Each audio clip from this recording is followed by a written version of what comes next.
নমস্কার, আমি শ্রী রাজীব শাস্ত্রী, রাজীব রয় অ্যাস্ট্রোলজার চ্যানেলে আপনাদেরকে স্বাগত। কেমন আছেন আপনারা সবাই? দোল গেল মাঝখানটায়, খুব গরমও পড়েছে। আশা করি আপনারা ভালোই আছেন সবাই, সেই প্রত্যাশাই রাখি ঈশ্বরের কাছে।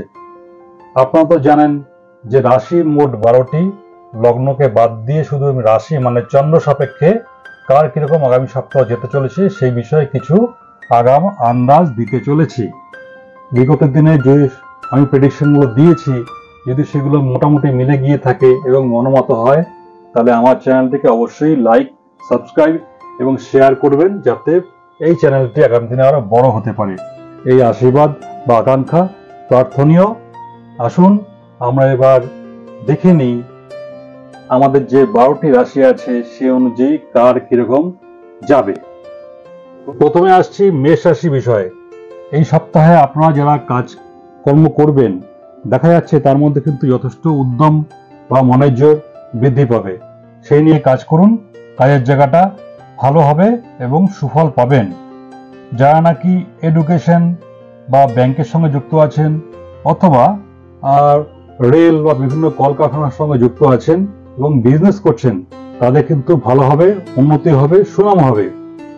তবে কোনো কিছু একটা বিষয়ে যারা নাকি দীর্ঘদিন ধরে চিন্তার মধ্যে ছিলেন, সেই বিষয়টা উৎকণ্ঠাটা মিটে যাওয়ার কারণে মানসিক তৃপ্তিও পাবেন। সুতরাং দুশ্চিন্তা করার কোনো বিষয় নেই। আয় বৃদ্ধি ও ব্যবসাতে যে লোন নিয়েছেন আপনি, সেই লোনটা কিন্তু শোধ হওয়ার যোগ দেখা যাচ্ছে, প্রবল বিদ্যমান। স্বাস্থ্য, স্বামী স্ত্রীর মধ্যে মনের মিল এবং শিক্ষার যে জায়গাটা, সেটা কিন্তু ভালো থাকবে। শুভ দিন 9, 10, 11। এবার আসছি বৃষ রাশির প্রসঙ্গে। পুজো পাঠ এবং ধ্যান, মেডিটেশন যদি এগুলো করেন, তাহলে কিন্তু মনে আধ্যাত্মিকতার বিকাশ বাড়বে এবং তাতে মনে মনে শান্তি বা প্রশান্তি, তৃপ্তি লাভ করবেন। যদি কোনো লোন টোন থেকে থাকে, তাতে কিন্তু দেখা যাচ্ছে সেটাও আপনাদের শোধ হয়ে যাওয়ার যোগ দেখা যাচ্ছে। মানসিক যে জোর সেটাও বৃদ্ধি পাবে। ফিনান্সের জায়গাটাও ডেভেলপ করবে, অর্থাৎ উপার্জন ভালো হওয়ার যোগ আছে। অনেকদিন ধরে কোনো কিছু চিন্তা করে যাচ্ছেন, সেই চিন্তাটা কিন্তু বাস্তবায়িত হয়ে যেতে পারে। আপনার সন্তান এমন কিছু কাজ করবে যার জন্য আপনার গৌরব বৃদ্ধি পাবে। পারিবারিক ক্ষেত্রে অশান্তি যদি বিগত দিনে থেকে থাকে, সেটা মোটামুটি কেটে যাবে। স্বাস্থ্য যেমন চলছে মোটামুটি সেরকমই থাকবে, তবে নতুন করে ভাব ভালোবাসা বা প্রেম প্রণয়ে জড়িয়ে পড়তে পারেন। ভালো দিন 6, 11 এবং 12। মিথুন রাশি, যারা অনেকদিন ধরে প্রপার্টি নিয়ে বিভিন্ন রকম ঝুটঝামেলার মধ্যে ছিলেন, হয়তো আইনের জায়গাতেও কেউ জড়িয়ে পড়েছিলেন, তাদের কিন্তু সেই জায়গা থেকে অনেকটা মুক্তি লাভ, টেনশন ফ্রি হওয়ার যোগ দেখা যাচ্ছে। এক্ষেত্রেও ফিনান্সের জায়গাটা মোটামুটি ভালো, চিন্তার কোনো কারণ নেই, অর্থযোগ ভালোই আছে। তবে হ্যাঁ, সন্তানের শিক্ষার জন্য কিছু খরচাপাতি কিন্তু হতে চলেছে এই সপ্তাহটা। শরীর একটু ঝিমুনি ভাব ছিল, আলসেমি ছিল, সেটা কিন্তু কেটে উঠবে এবং স্বাস্থ্যের জায়গাটা মোটামুটি ভালোই উন্নতি যোগ দেখা যাচ্ছে। দাম্পত্য জীবন অ্যাজ ইউজুয়াল, নতুন করে কোনো ডেভেলপমেন্ট বা খারাপ কিছুটাই নেই। পুজো পাঠ করুন, মনে শান্তি লাভ থাকবে। তবে আপনার উল্টো দিকে আপনার বিরোধী যারা আছে বা শত্রু যারা আছে, তাদের দ্বারা অপযশ বা ক্ষতি হতে পারে। সুতরাং আপনার শত্রু দিকটা একটু খেয়াল রাখবেন, ব্যাপারটাকে কেয়ারফুলি নেবেন। ভালো দিন 6, 7, 8। কর্কট রাশি, বিগত সপ্তাহটা একটু টেনশন, একটু সমস্যা, বাধা বিপত্তির মধ্যে কাটিয়েছেন। সেই বাধা বিপত্তিটা কিন্তু মোটামুটি কাটতে চলেছে। মঙ্গলবার থেকে মোটামুটি একটা ভালো সাইন আসছে, সেটা নিজেরা আপনারা বুঝতেই পারবেন। তবে পয়সা করে যদি কিছু পাওয়ার বিষয় থাকে, তাহলে মঙ্গলবারের আগে চেষ্টা করুন পেয়ে যাওয়ার। মঙ্গলবারের পরে কিন্তু একটু সমস্যা দেখা যাবে। ছেলে মেয়ে সন্তান পড়াশোনাটা ভালোই করবে, কাজকর্ম ভালোই হবে। যারা নাকি ব্যবসা করছেন বা বিভিন্ন পেশায় যুক্ত আছেন কম বেশি, তারা কিন্তু সাকসেস পাবেন, অর্থাৎ কাজের জায়গাটা বা ব্যবসার জায়গাটায় কোনো সমস্যা নেই। হঠাৎ করে দৈব কৃপা বা ঐশ্বরিক কৃপায় বুঝতে পারবেন একটা প্রবলেমে পড়েছেন, সেখান থেকে রিকভার হয়ে গেছেন, উদ্ধার হয়ে গেছেন, ঈশ্বরই করে দেবেন। হেলথ ইস্যু আছে, সুতরাং স্বাস্থ্য ব্যাপারটা একটু মাথায় রাখবেন, সাবধানে থাকবেন, তাতে ভালোই হবে। শুভ দিন 8, 9 এবং 10। সিংহ রাশি, যারা নাকি ভাবছেন এই সপ্তাহটা অর্থের জায়গাটা প্রাপ্তিযোগ আছে বা কিছু উপার্জন নতুন করে করতে চাইছেন, তাদের ক্ষেত্রে কিন্তু একটু সমস্যা দেখতে পাচ্ছি। সুতরাং ফিনান্সের জায়গাটা একটু খেয়াল রাখবেন। কাজের জায়গাতেও কিন্তু গুপ্ত শত্রুতার বন্ধুরূপী শত্রু লুকিয়ে আছে, সেখান থেকে ডিস্টার্ব বা বিরক্ত হতে পারেন। এই জায়গাটা খুব নজরদার রাখবেন। বেশি আত্মবিশ্বাস রাখবেন না। অতিরিক্ত বা বেশি আত্মবিশ্বাসের জন্য নিজেরই কাজ পণ্ড হতে পারে, কাজকর্মে বিঘ্নতা সৃষ্টি হতে পারে। মানুষের সঙ্গে নরমভাবে মেলামেশা করুন, ভালো কথাবার্তা বলুন, ভালো থাকবেন, অভিমান রাগ করবেন না। তবে বৃহস্পতিবার দুপুরের পর থেকে এই সমস্যাটা কিন্তু কিছুটা কেটে যাবে। মেন্টাল টেনশন থাকবে, আমি আগে যেহেতু বলে দিচ্ছি, তখন টেনশন করবেন না। আঘাতযোগ আছে, দাম্পত্যে প্রেশার আছে, ঠান্ডা শীতলাটা অনুভূতি হবে, ধর্মকর্ম হবে, ওটা নিয়ে কোনো সমস্যা নেই। শুভ দিন 9, 10, 11। কন্যা রাশি, ব্যবসা যেমন করছেন মোটামুটি একই প্রকার থাকবে, নো আপস নো ডাউন। তবে ব্যবসা নিয়ে কোনো রকম বড় ডিসিশন নেবেন না, সেক্ষেত্রে কিন্তু সমস্যায় পড়তে পারেন। যেমন চলছে চলতে দিন। কাজে কর্মে গতি স্লো হয়ে যাবে, অর্থাৎ আমি এটাই বলতে চাইছি, বাধার মধ্যে দিয়েও আপনি এগিয়ে চলবেন, অগ্রগতির যোগ আছে। পুরনো কোনো রোগ থেকে থাকলে সেটা কিন্তু আবার নতুন করে মাথা চাড়া দিতে পারে। সুতরাং নিজের স্বাস্থ্যের দিকটা খেয়াল রাখবেন। ফিনান্সের জায়গাটা মোটামুটি গড়পড়তা একই। যারা নাকি হায়ার স্টাডির সঙ্গে যুক্ত হতে চাইছেন বা করছেন বা রিসার্চ ওয়ার্কের সঙ্গে যুক্ত, তারা ভালো ফল পেতে পারেন। তবে মানসিক চঞ্চলতা অস্থিরতা থাকবে, সেই টেনশনটা কিন্তু নেবেন না। শুভ দিন 6, 11, 12। তুলা রাশি, এই সপ্তাহটা কিন্তু খুব খুব খুব গুরুত্বপূর্ণ আপনাদের জন্য। কোনো বড় কোনো ডিসিশন নিতে পারেন, কিন্তু সেটা খুব যত্নশীলভাবে নেবেন, সাবধানে নেবেন। কেননা কাজের জায়গা ও ব্যবসার জায়গায় কিন্তু একটা বাধা বিঘ্ন সম্ভাবনা আছে, এটা মাথায় রেখে যা করা করবেন। প্রপার্টি নিয়ে যারা নাকি বিভিন্ন শরিকি ঝামেলার মধ্যে যুক্ত আছেন, সেখানে কিন্তু একটু ডিস্টার্ব বেড়ে যাবে। এগিয়ে থাকলে পরীক্ষার ফল ভালোই হবে। দাম্পত্য একটা বাধার যোগ আছে। যারা নাকি পলিটিক্সের সঙ্গে যুক্ত আছেন, তারাও খুব সাবধানে পা ফেলবেন, কেননা বাধা বিঘ্ন আছে। মানসিক হতাশা থাকবে, সেটাকে কাটিয়ে ওঠার চেষ্টা করুন, ভালো থাকবেন। শুভ দিন 6, 7, 8। বৃশ্চিক রাশি, অতিমানিতা বা অহংকারী আচরণ করবেন না। যদি সেরকম করে থাকেন, তাহলে কিন্তু নিজের ঘর অর্থাৎ স্বক্ষেত্র বা ঘরের বাইরেও কিন্তু সমস্যায় পড়তে পারেন। সুতরাং এই জায়গাটা খেয়াল রাখবেন। প্রত্যেকের সঙ্গে পোলাইট হাসি মুখে কথাবার্তা বলুন।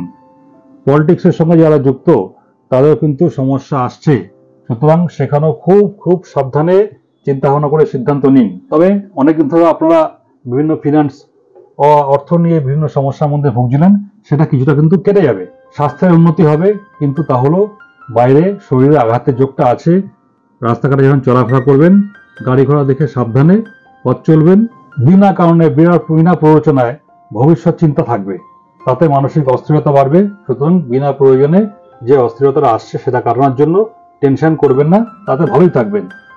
ঝামেলা ঝঞ্ঝাট গন্ডগোল যেখানে দেখবেন তার থেকে দূরে চলে যান, এগুলো থেকে এড়িয়ে থাকুন, ভালো থাকবেন। ভালো দিন 8, 9, 10। ধনুরাশি, খুব ইম্পর্টেন্ট আপনাদের জন্য এই সপ্তাহটা।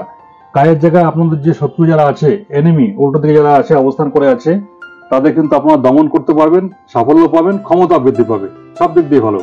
এবং তার ফলে উচ্চ মহল আপনার সিনিয়র যারা আছে তাদের আস্থা অর্জন করতে পারবেন, তারা ভরসা করবেন। তবে ফ্যামিলি লাইফটা একটু ডিস্টার্ব আছে, সেটা মানিয়ে নিয়ে চলবেন, বা ডিস্টার্ব যাতে না হয় সেই জন্য সতর্ক থাকবেন। সন্তানের নিয়ে চিন্তা বিষয় থাকবে, যাতে সন্তান কি করছে কি করছে না এই বিষয়ে টেনশন থাকবে। ব্যবসা এবং পেশার জায়গাটা অ্যাভারেজ, মোটামুটি গড়পড়তা একই রকম। শারীরিক সমস্যা হতেও পারে, ধর্মকর্ম বাধা আছে, তাও চেষ্টা করবেন যতটা পারবেন ঠাকুরের নাম নেওয়ার, মেডিটেশন করার, তাতে ভালো হবে। ভালো দিন 9, 10, 11। মকর রাশি, এটাও গুরুত্বপূর্ণ, কিন্তু এটা নেগেটিভ দিক দিয়ে। কেন? কোনো কাজই সোজাভাবে হতে চাইবে না, প্রতিটা কাজই মনে হবে বাধা। সুতরাং সেই বাধা কাটিয়ে, অবসাদ কাটিয়ে কাজটা করতে হবে, এগিয়ে চলতে হবে। সিদ্ধান্ত কিন্তু ভুল হয়ে যেতে পারে নেওয়ার ক্ষেত্রে, সুতরাং সিদ্ধান্ত নেওয়ার আগে 10 বার ভাববেন, ভেবে সিদ্ধান্ত নেবেন, নাহলে কিন্তু ক্ষতি আপনারই হবে। দূরে থাকা কোনো আত্মীয় স্বজনের হেলথ ইস্যু আছে, তাতে কিন্তু টেনশন বাড়বে। সুতরাং দূরে যারা আছে তাদের সঙ্গে যোগাযোগ রাখুন, খবরাখবর রাখুন, যাতে ওরা ভালো থাকে। ফিনান্সের জায়গাটা কোনো টেনশন নেই, যেমন আছে তেমনই থাকবে, কোনো চাপ নেই। দাম্পত্যের জায়গাটা মোটামুটি একই। তবে যদি ভাব ভালোবাসা জড়িয়ে পড়ে থাকেন বিগত দিনে, সেক্ষেত্রে কিন্তু একটু চাপ আছে। সুতরাং ভাব ভালোবাসার ক্ষেত্রে যাতে সম্মান থাকে, ভাব ভালোবাসা থাকে, সেরকম ভাবেই ব্যবহারটা রাখুন। আপনার যারা শত্রু আছে তারা আপনার এই সপ্তাহে কোনো ক্ষতি করতে পারছে না, চার্ট সেটাই বলছে। সুতরাং সেই বিষয়ে টেনশন কোনো করবেন না। বাতের সমস্যা আর নিউরো প্রবলেম আসলেও আসতে পারে, সুতরাং মাথা রাখবেন ব্যাপারটা। ভালো দিন 6, 11, 12। কুম্ভ রাশি, যারা আছেন কুম্ভ রাশির জাতক বা জাতিকা, তাদের কিন্তু এই সপ্তাহে মানসিক টেনশন উত্তেজনা কিন্তু বেড়ে যাবে বিভিন্ন কারণে। সুতরাং টেনশন করবেন না, মাথা ঠান্ডা রাখুন, সতর্ক দৃষ্টি রাখুন, পথ চলুন, ভালো থাকবেন। সন্তানের পড়াশোনার ক্ষেত্রে একটু ডিস্টার্ব আছে, নজর দেবেন। কাজের জায়গায় শত্রু সংখ্যা কিন্তু বেড়ে যাবে এবং তাতে কাজের জায়গায় সমস্যা বাড়বে, কিন্তু তার জন্য ফাইন্যান্সে কোনো সমস্যা হবে না, অর্থাৎ অর্থের জায়গাটা কিন্তু তাতে কোনো এফেক্ট আসবে না, ভালোই থাকবে। দাম্পত্য মনোমালিন্য কিন্তু বেড়ে যেতে পারে, খেয়াল রাখবেন। স্বাস্থ্য অ্যাভারেজ যেমন চলছে মোটামুটি সেরকমই থাকবে, নতুন করে খারাপের কোনো যোগ নেই, ভালোরও কোনো যোগ নেই। শরীরে বাইরে বেরোলে বা আঘাত যোগ আছে, সেটা খেয়াল রাখবেন।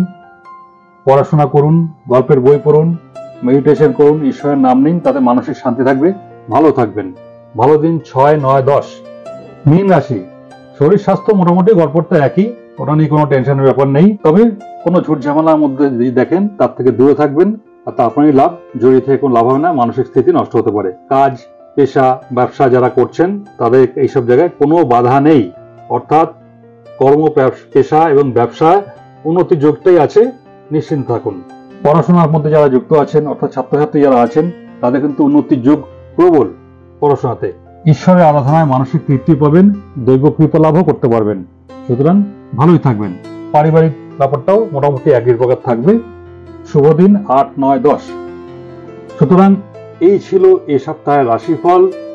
জাতক জাতিকা নির্বিশেষে এটা আপনারা ফলো করে দেখতে পারেন। আশা করি আপনারা উপকৃত হচ্ছেন। যদি উপকৃত হন, আমি আগেও বলেছি, চ্যানেলটিকে লাইক, সাবস্ক্রাইব এবং শেয়ার করুন, করে এগিয়ে নিয়ে যেতে সাহায্য করুন, তাতে মনটা ভালো থাকবে। ও হ্যাঁ, ভালো কথা, আমি তো কিছু টিপস দিচ্ছি শর্টস ইউটিউবে, তো সেগুলো আপনারা দেখুন। ভালো লাগলে আমাকে জানাবেন, অনেকেই জানাচ্ছেন ফোন করে। যদি উপকার পান, তাহলে আমি আগামী দিনে আরো কিছু টিপস নিয়ে আপনাদের সামনে হাজির হব। এই সপ্তাহটা আপনাদের ভালো কাটুক। সবাইকে ধন্যবাদ জানিয়ে, অভিনন্দন জানিয়ে, ভালোবাসা জানিয়ে আজকের মতো আমি এই আগাম প্রেডিকশন শেষ করলাম। ভালো থাকবেন, নমস্কার।